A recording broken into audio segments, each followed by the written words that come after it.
So I am at Sovereign Hill, the historic gold mining village in Ballarat.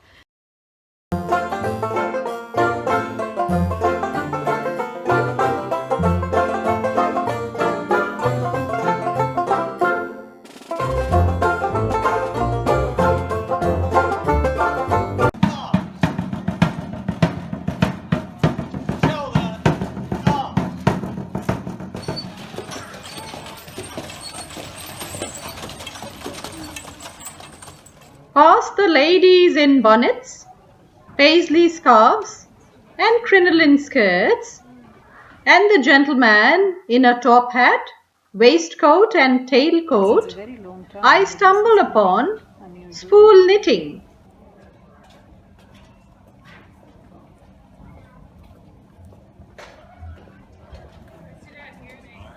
So you're splitting the yarn, right? I'm picking up, so there's a stitch here, Yeah. and you just put that over the top, so you're literally lifting it Yes, over, I understand. and then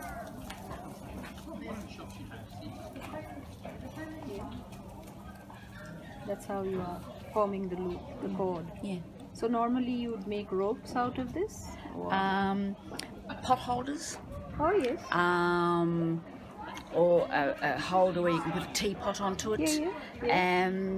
It just depends what you want it as, and then when I've finished it, like when I'll just cut off the thing and just go around, edge it off, and then just thread the loose cotton back down through there to give it a finish. And when I'm joining it, I just join the two and go together. Then I push that down into there, so you can't really see And what's where going. did you learn it from? From a mother, grandmother, or I wouldn't think any institution would be teaching you. No, I've learned it when I was a child. Child, as exactly, I kids, thought as well. yes. And because wooden cotton reels were very plentiful back then, you see. So, and just a few tacks out of in the shed and a skewer. My grandmother, and we used to make toys out of these. We'd string them together. Yes. And my grandmom and my mum. They were like the use Suffolk the puffs. cotton. Yes. Because I do Suffolk puffs as well. And do that. But yes, it just uses up the wool and Absolutely. And you're go making from there. something useful. Yes, With yes. very little, just. Exactly, and then I'll just leave it in one of the cottages, and they can put their teapot on it or something like that. It's just 4 nails and the inside of a spool of cotton. Yep. I don't know That's if it. they sell cotton like this. They wool, have wool, not cotton, wool. a wool. Yes. And I always forget how to start it off, so I just go and do it. Can I take your video? What's your name? I'm Sandy. I'm Sandy. So this is the beautiful Sandy who's taught me something new today.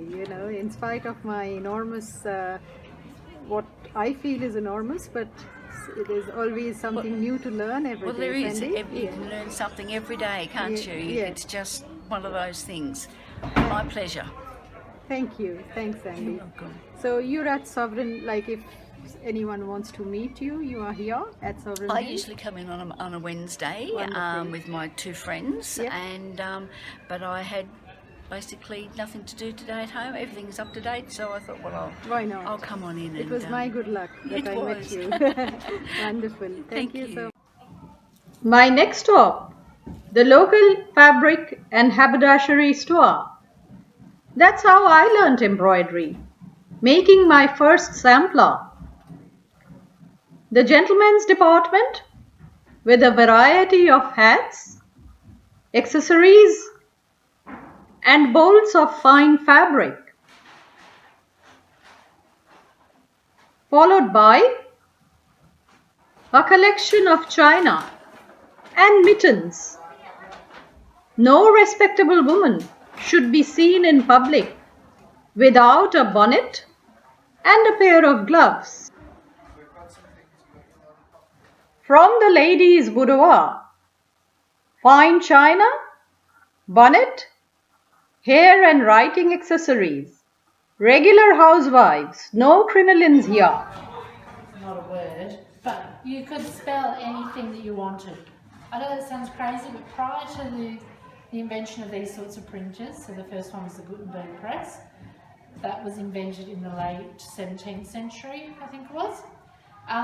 If you wanted to print a book or get a document produced, you would either have to get it written by hand, or you would carve the whole page out of a block of lead. Now if you put a spelling mistake in there or something went wrong, you would have to start again. So it was a very expensive process. A lot of people couldn't afford it. It tended to be the very rich or the church who were able to read and produce these documents. So, as I was saying, I will start by racking up all my letters. So this is my type case here, it's got the whole alphabet. These ones are very large, thank goodness. The ones in the newspaper are in about a size 10 font. So I'd start by putting all the letters together. Everything is upside down and back to front, which does make it a little hard, but a good typesetter is going to do 1,000 characters in an hour. I'm probably not that great a typesetter. If you see how slowly I go, that would include their layout, punctuation, grammar, everything. So I'd pop my letters onto the bed of my printer, and then usually, because I use this one, it's a bit different. Usually I would lock them into a chase. So a chase is a metal frame like this. I would put it around all the letters, and then I'd pack it up with wood, so you could literally pick it up and move it around like it was a plate. If, however, you didn't do it tight enough and all the letters fell out, your poor apprentice had to scurry around on the floor, pick everything up, and you would have to start again. Okay, so I've got my letters there, and then I'm going to cover them with ink. So I've just got black printer's ink on this marble slab here, and I just get some on a roller. So the ink we used to use back in the 1850s was a bit different to this one. We would actually have to make it ourselves. So it tended to be made from the soot out of our chimney, linseed oil and pine tree sap. And we'd have to make it because we didn't have a lot of industry out here yet in Australia.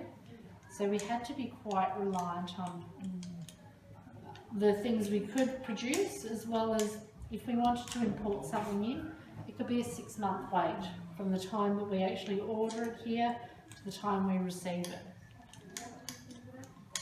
So it's not the lovely quick postage we have today. So I've covered all my letters with ink. Just going to clear off around the outside so I don't leave any smudges on here. So if I was making a newspaper or something, there would tend to be 2 printers printing a page. So you would have a wet printer, and they're the ones who do all the inking up because you get very, very grubby doing this. And then you would have a dry printer, and they're the ones who pick the paper up and lie the paper down. Right, so I've got all my ink off. Then going to pop a bit of paper on top. Now the paper that we have today is very different to the paper we had in the 1850s. Well, most of our clothes are made from linen and flax. So what would happen is when your clothes were all worn out and you could do nothing else with them, you would sell them to the rag man, who would then in turn sell them on to the paper mills, and they would pulp up all your clothes and turn them into paper. So it was basically a fabric, what we were printing on, so that's why sometimes you hear the newspaper trade called the rag trade. But it did make paper quite expensive, as with everything else that we had. But however, in the end of the 19th century, the price of cotton dropped in history for the first time, and our clothes started to be made from cotton, which meant that we started to make our paper from cotton. It wasn't as nice a quality, but it meant that people could afford books and newspapers and readers and things like that. So people were learning to read even more than they already were. So it's kind of amazing. People always say the Gutenberg press changed history and civilization, and it truly did. It was amazing. You think, how? And there you are. So I line my bit of paper on top. I put some packing on top. Now the packing is going to make sure that it all prints evenly. And I slide the bed of my printer under the plate. And it's called a printing press because I pull this handle and it pushes the plate down into the paper and the ink. So I'll just hold it there for a couple of seconds. This printing press I'm using here is an Albion printing press. It's what we were using in the 1850s. So this one's from 1857, so it's 164 years old. We've got 3 of them. So there's another one up the front and one hidden down the back. They're all cast iron from London. I don't know how they got them out here on a ship to begin with, and then to Ballarat in a decent cart. It must have been hard work. How much do you reckon they weigh? I don't know. I can't move it often. I keep telling people it's come off it's no longer right angles with everything, which is how I like things. And I've tried to push it back and it won't move. I think it takes several big strong men to move one. But yeah, so we're quite lucky to have these printing presses. So there were lots of country newspapers that went under because newspapers were expensive. But when that happened, they tended to throw them out. So a lot of the printing presses and your type cases all went in the tip. So some people were lucky and kept them. The one up the front there came from a gentleman's shed here in Ballarat. And the one down the back there actually has an interesting history, and it was owned by an artist in Melbourne. This is before we got it. He had it painted pink, green and blue, and they actually demolished part of his house to wall it up. That's how big and heavy these things are. Okay, so I brought this out. Fingers crossed. Looks like I've got dirty fingers, so that's why you need a dry printer. There we are. If this was a newspaper, usually the ink's going to take about 7 hours to dry. So I would have the drying racks all around the shop where I would leave them to dry.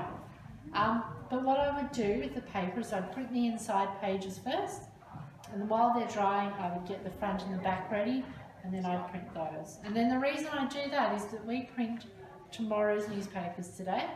So if there's going to be any late breaking news, we want it to be as late, we print as late as possible so that we can get it in there if it changes. The Nodding Donkey, and we let it kind of sit for a bit to get all the air bubbles out of the cotton, and then it's 2 to 3 dips every round. So just going like this 2 or 3 times, and then by the end of it, you get candles. They're 1 inch thick, 10 inches. It's 10 inches long, isn't it? Yeah. And then so the miners would have used these candles down in the mines. It burns 1 inch every hour, so it's a 10-hour shift. By the time the candle's almost done, then they realise that their shift's done, and then they come back up. When we finish with the candles, we pop them back in.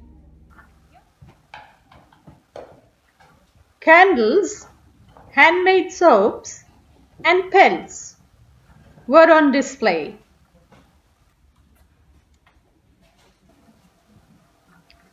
Do not miss the crocheted snood that holds the woman's bun in place, so no hair in your candle. Wool and animal hides were in great demand, especially possum and platypus pelts. No wonder we have so few platypus left today. Then we stumbled upon this somewhat dodgy trooper. These things were pretty much useless. If I really want to do some damage, I'd be better off throwing this at you. But then you have a gun and I don't, and that's a problem. We use this for intimidation purposes, but if I actually wanted to use it, I wouldn't want to be any more than a few feet away. So we didn't really like these. Now, it just so happens that during this time period, we had some Americans coming over fresh from the Californian gold rush. And this might come as a shock to you. I know it did me. But the Americans were really, really good at developing weapons. I know you'd never believe it by looking at them, but it's true. This is what the Queen was giving us circa 1840. This is what the Americans are bringing over circa 1850. Slight difference there. This is Well, this is actually a little bit outside our time period. This is an 1858 Remington, but for the purposes of this demonstration, we'll pretend that it's an 1851 Colt. We'll just pretend for now. They're basically the same gun. This is an effective range of up to 75 yards, so you could be right there at the top of the hill, young man. I could line you up, take a shot, possibly hit you, but even if I miss, I've got 5 more shots to get it right. 6-shooter. These were very highly sought after. The Americans are bringing these over by the box load and selling them to the diggers. And I can't have that, because if this is all I've got, and the miners all have these, then we're in trouble. So I want to get my hands on one of these. Now, I'm not here to spend money, I'm here to make money. So what I would do is I'd stake out the road from Melbourne. I'd wait for an American to come in with one of these strapped into his belt. I'd go up to him and go, "Now, sir, welcome to the goldfields. Come with me. I'm going to take you on a private tour. You're never going to see that man again. I've got a shiny new gun, and if I'm really lucky, if his boots fit, a nice new pair of boots as well." It was time to catch the train back to Melbourne, past the humble tents of the Asian miners. That story coming up in the next few episodes.